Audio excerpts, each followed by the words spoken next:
Hi friends, so here are 3 Spanish grammar mistakes that make you sound like a beginner. My name is Dan Burgess and I am the Managing Director at Burgess Institute, which is an online language school, and our Spanish students keep making these mistakes over and over. Here they are. So the first mistake is not using the so-called personal A. And what is the personal A? So basically in Spanish, when the object of a verb is a person or a pet, we have to add the preposition a or a between the verb and the person or the pet. So if I say that I love, a city, like I love Paris, I'll say yo amo París. It matches the English version.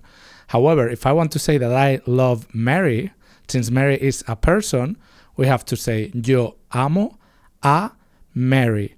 And that preposition a doesn't add any meaning. We just need it to be there. It's just idiomatic. It just works that way, and there's nothing we can do about it. So I love Paris, amo París. I love Mary, amo a Mary. If instead of Mary we have a pet, we treat them like people grammatically.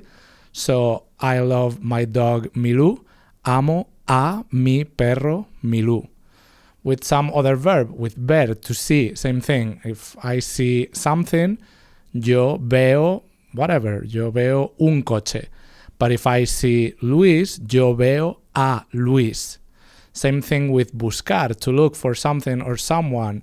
Busco una cosa, busco a una persona. So the second mistake is basically not conjugating verbs properly, mixing up the different conjugations for the different persons. So in the present tense, for example, with regular verbs, the endings for verbs ending in AR are o, as, a, amos, ais, an. With cantar, to sing, canto, I sing, cantas, you sing, canta, he or she sings, cantamos, we sing, cantáis, you all sing, cantan, they sing, right? So we have to make sure that we get this right, that if I want to say you sing, I'm saying cantas and not canta, because canta is no longer you sing, it's he or she sings. And basically this one is a big deal because the meaning changes. Like if you are using the pronoun, if instead of saying tú cantas, you say tú canta, it sounds agrammatical, it sounds wrong, right? But if you are not using the pronoun, if you say canta instead of cantas, even though it's grammatically correct, it doesn't mean you sing anymore. So if we want to say you sing, we have to make sure that we know the conjugation for cantar, for the second person singular, tú cantas.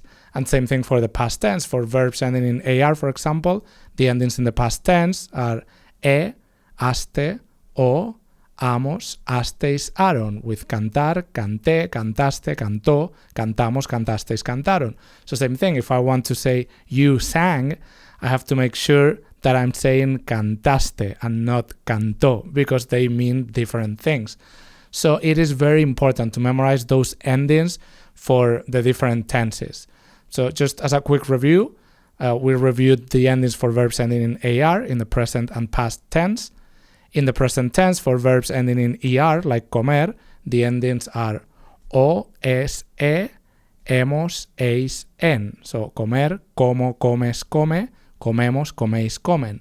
And for verbs ending in IR, the endings are o, es, e, imos, is, en. So with abrir, to open, abro, abres, abre, abrimos, abrís, abren. And that is the present tense. For the past tense, the pretérito perfecto simple, the endings are the same for verbs ending in ER and ending in IR. So those endings are I, iste, yo, imos, isteis, ieron. So with comer, to eat, comí, comiste, comió, comimos, comisteis, comieron. Abrir, to open, abrí, abriste, abrió, abrimos, abristeis, abrieron. So make sure you memorize these endings and you practice them so that you always get them right. And the third mistake is saying something like yo gusto pizza, because gustar does not translate as to like, it translates more as to please or to be pleasing to. So even though in English we say I like pizza, in Spanish we have to phrase it pizza is pleasing to me. pizza is the subject, even though we usually put it at the end of a sentence. So instead of yo gusto pizza, the correct way of saying that, of saying I like pizza, is me gusta la pizza. It's gusta because pizza is the subject and is the one doing the action to me. So me gusta la pizza.